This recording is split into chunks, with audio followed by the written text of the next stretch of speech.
Alright, my name's Larry Tyson. I'm with Rebuilding Together, Dutchess County, a volunteer organization that helps homeowners do repairs on their homes. We've recently done this home and just kind of take a walk through, and I'll point out some of the safety aspects which we improved for the homeowner. The first one is this walkway right here. Originally the homeowner had a paver walkway which was quite old, and the pavers were very unlevel. A lot of low spots in it. Some pavers were sticking right out a couple inches, and what that presents is a serious trip hazard. Somebody walking through it could catch their foot on it and trip, and who knows what would happen then. So this is one we've redone. As you can see, all the pavers now are nice and level, safe, and right up to the door. If you go here, this home doesn't have a railing on it, but it only has 2 steps up, which, depending on the capability of the homeowner, may or may not need a handrail. If the homeowner has a problem where they need a walker or something, this would be extremely difficult to get up. So either a handrail or a ramp may be a better solution. Currently the homeowner is physically able to maneuver these steps, so we didn't put a handrail in. Also, just make note, the gutters on the home, you should always make sure your gutters are clean and flowing. Otherwise what happens is they back up, and that causes problems for your roof. It will cause leaks, and it'll push the water back up, and the roofing itself will start rotting. We've replaced some of the siding. If you look right above the door, there were holes right above the door in the siding, so we put a patch on that, and some of the siding had came off, so we've put the siding back on and tacked it on to secure it and make it watertight. When we originally came out to visit the home and do the inspection, notice that there was no deck on the back of this home. There was the door coming out, and it was just a drop-off. So that, as you could think, is an extremely dangerous situation. We put on the deck, and now that the homeowner could come out that door and not have to worry about a 10-foot fall, basically. This is where the siding had fallen off, and this whole section was exposed to the weather. So fortunately it was soon enough that there wasn't much water damage. We were able to put the siding back on and keep the home secure and dry. On this door, we've installed this door and a screen door, and when we installed the door, the threshold was about 1.5 inches off the surface of the floor. So what we had done was put another threshold in front of the door to minimize the step, so it'd be less of a trip hazard. If you have a protrusion on one of your doorways that sticks up over 1 inch or so, you could possibly trip by hitting your foot on it and tipping over. Okay, in the bathroom we had several problems. The main cause was there was no exhaust fan in the bathroom. So when people would take a shower or use the hot water, steam would accumulate, and that would put moisture on the ceiling and the walls, so it would never dry. So we've installed a exhaust fan and replaced the floor. Part of the floor, the tile was coming up, which makes a trip hazard. So, and part of it was starting to rot. We removed the toilet, sink, and replaced the flooring. Also, we plumbed in the vanity. So the takeaway from this is you should have an exhaust fan in your bathroom. Even if you have a window, The exhaust fan will help pull out the moisture and prevent a lot of problems.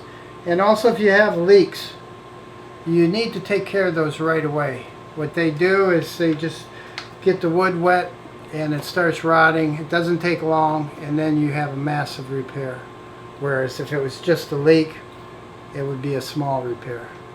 We replaced this floor. When we came in, the floor had quite a few spots where there were missing tiles, causing a problem. You could easily trip on them. They were throw rugs over the top of the tiles that were missing, which is a trip hazard. And the laundry area in here, there were no tile there. There was nothing in there. It was just bare wood, and it needed some work. When you go from one room to another room, you want to make sure that there's a smooth transition between rooms. You could either use a wide threshold to put in there, or you could put a strip of wood in. You want something that's not too high, that's going to catch a person's foot when you walk from room to room. If it's a carpeting in the next room, you want to make sure that carpeting is down and underneath the threshold. If it's loose, anybody could come in, and if they're dragging their foot, they could get their foot underneath it, pick it up, and trip over it. So here we have a wood threshold, and then the metal piece going over the carpeting. They keep the carpeting down securely. In the kitchen, you should have a fire extinguisher in the kitchen. This particular house, the fire extinguisher is setting right here. It probably should be mounted right up here, away from, or far enough away from the stove and towards an exit. So if there's a problem, you can get a hold of it, use it, and if the fire's such that you don't want to do anything with it, you could just leave and get out. We replaced the faucet. The faucet was leaking, and there were no shutoffs to the faucet, so we also replaced the installed shutoffs for the faucet. The faucet was leaking, and that's actually a problem because the water runs out and it tends to rot wherever the water goes.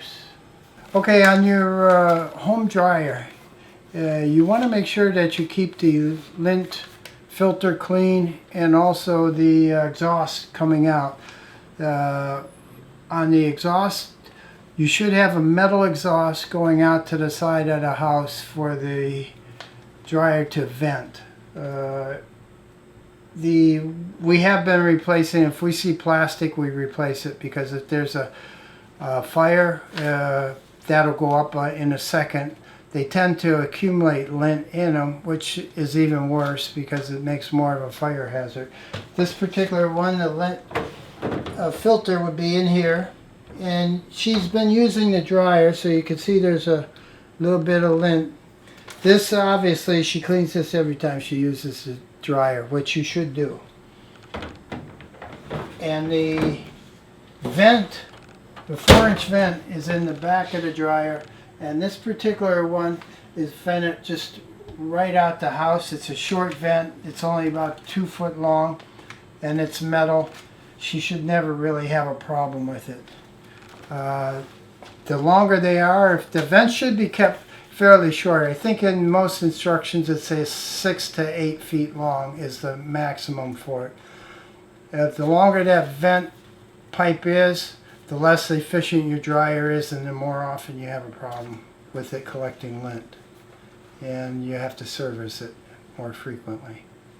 The main problem in the living room was the ceiling. The old tiles were deteriorated and falling apart. There were several tiles missing in the ceiling, and the light, this light was not functioning. So we replaced all the tile with new tile, so now the ceiling is secure. And the light, we replaced the light. Also, there's a carbon monoxide detector in this room. There should be a carbon monoxide detector on every floor in your home. And there should be some by the bedrooms to ensure that there's no carbon monoxide.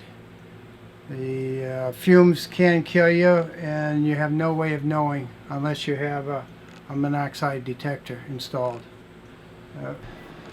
They have this extension cord with multiple items plugged in, going over to this strip, which has the air conditioner and these plugged into it, which come over to the actual wall outlet, plugged into the wall outlet on one outlet, and then on the other outlet it's another lamp and several other things plugged into it. So this is a prime example of what not to do, because you have 1, 2, 3, 4 items on 2 extension cords. I don't know what the rating is for this strip, but it could easily be overloaded by the air conditioner and the other items. And it's laying just out in the carpet. Over here it's not too bad because it's close to the wall, but as you can see, it's if there was a little child playing in here or whatever, it could cause a problem. Okay, coming upstairs, we put in this handrail. The handrail that was on here was a very flimsy handrail, and it would bend every time you put weight on it. So we replaced this handrail with a heavy-duty handrail. Secured it with extra standoff so it'd be a lot stronger. Also, if you note, this top step actually comes into the hallway, which is a safety hazard, because if you're walking down the hallway and you weren't aware that the step was here cut out, you could end up falling down. So we also installed these knoll posts on each side of the step, so when you're walking down the hallway, you're not going to inadvertently step in here and fall. And again, you see smoke detectors on the ceiling on the second floor. And in here, this second bathroom, we also installed a vent to vent the room from moisture. This ceiling had been all molded. So what we ended up doing was spraying some of it with a mold killing spray.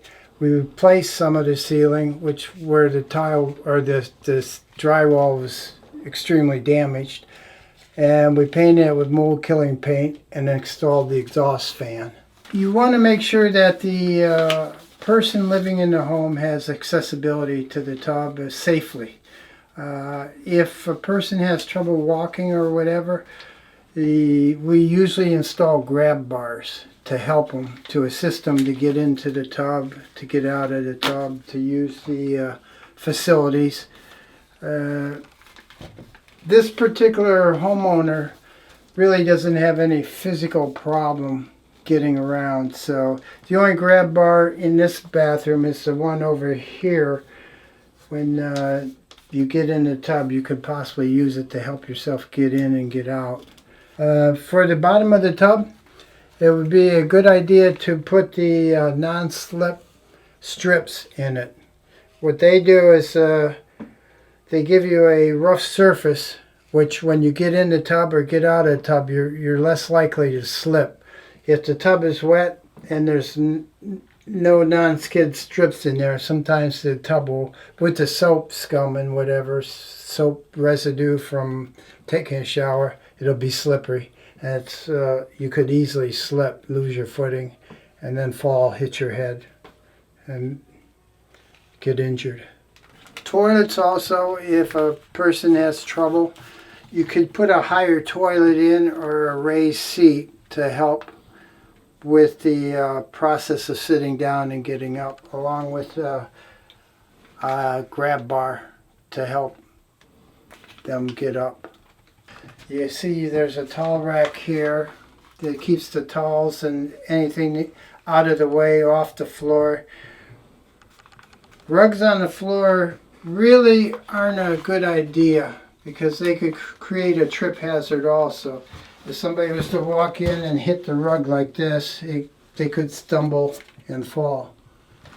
You want to keep electrical appliances away from the faucets and water. In this particular case, there's a GFI that's installed. The GFI is a ground fault circuit detector, and what happens is if this was to happen to fall into the water, the outlet would sense that it was in the water and trip and shut the power off to this outlet. But still, it's not a good idea to use electrical equipment near water. Also, the homeowner appears to have a portable heater in the bathroom right next to the sink. I don't think that's the best idea. Possibly you could splash water on it or even trip on it. This is a small area. It's a small egress in and out, so that heater probably shouldn't be there. So the doorknobs, we replaced the doorknobs because they were not functional. If you close the door, you couldn't open the door from the hallway. You could only open the door from inside the room. The safety aspect of that would be if somebody was inside that room and needed help for any reason, you couldn't get inside. So we've replaced a couple of the doorknobs on the doors that the handles weren't functional. Since we've been here, I noticed another problem that has occurred. The pull-down attic, the attic door itself isn't closing properly, and there's a gap in the door. That is a problem because it's a big heat loss during the winter. And if you air condition, it'd be a big loss of air conditioning during the summer. It allows the heat to come back down. That should be repaired, and so it closes properly and seals up to save energy. We're in a bedroom now, and if you can see up on the ceiling, there is a smoke detector in the bedroom. The bedroom should be well lit or have the capability to light it. In here we have a ceiling light, and she also has end table lights, so she could even turn on the light from the bed. Also, she has a phone on her nightstand, which is good to have it close to your bed, so if you need to answer it at night, you can just reach over, get the phone, and answer it. As for electric blankets, you have to be careful with electric blankets if you have one. You want it on top of the bed, and you don't want to be setting things on top of the electric blanket. It could break some connections inside the blanket and cause shorts. Also, if you do use a space heater or any electrical appliances that heat up in your bedroom, make sure you keep them away from your bed sheets or anything that would be flammable. On the stairwell coming up here, in most stairwells it's best to have two handrails, one on each side. But in this particular case, this is a narrow stairwell, so there's only one to keep a good distance for anybody using any type of walking aid to get up and down the steps. Okay, we're in the basement now, and we're going to look at some of the safety features that we have done on the stairwell and also the support beams in the basement.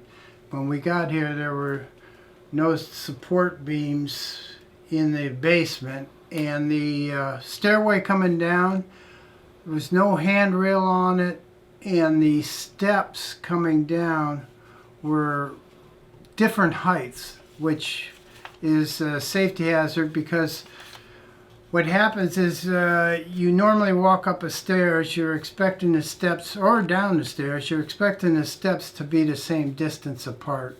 When they're different distance apart, you have more of a likelihood to trip and fall because your brain is expecting the step to be the same distance and it's not. So we end up replacing this whole section of stairs here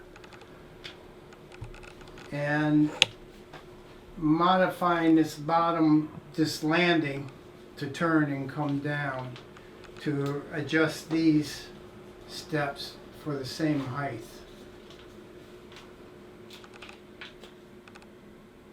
Also what we did was we expanded the little opening right up above the landing because there wasn't much room for your head when you came down. You had to bend over and almost crawl down this other set of steps. We put on a handrail over here to hold on to get up this 3-step landing here. This handrail here we've installed to hold on to come down the first flight of steps. These posts in back of the steps, we installed these 4x4s to help support the center beam of the house and also tie into the steps. There were a few electrical problems too down here where the BX cables were just hanging down. So we tied all the BX cables up so they would no longer be hanging and dangling. There were a few other odds and ends we did down here. Removed a old water tank that wasn't being used, but it was filled with water. So we emptied it and took it out of the basement and disposed of it.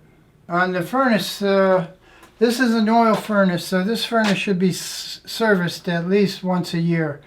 The servicing, they would take the top off and clean out the baffles, get all the soot out, and then inspect the flue, make sure there's no obstructions in it. If there's a problem with it, if it gets too dirty, what happens is it'll start backing up fumes, and eventually the furnace won't even run. But before that happens, the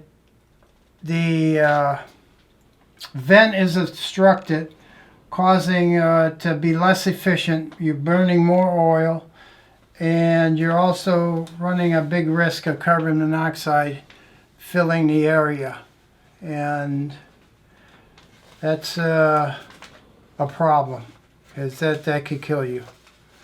Also, I noticed on this particular furnace, the blow-off valve is actually leaking, which is could present a problem. Should be looked at. All right, we've done a walkthrough now and pointed out several improvements we made to this home for safety, and we also were able to point out a few things that you shouldn't do that need to be changed. But the end result is, I hope you can take a look at this video, look around your home, find some things that should be corrected and able to fix them. If not, you can always call Rebuilding Together and see if they can help you out. And with that, I'd love to say goodbye and hope you guys are safe and happy.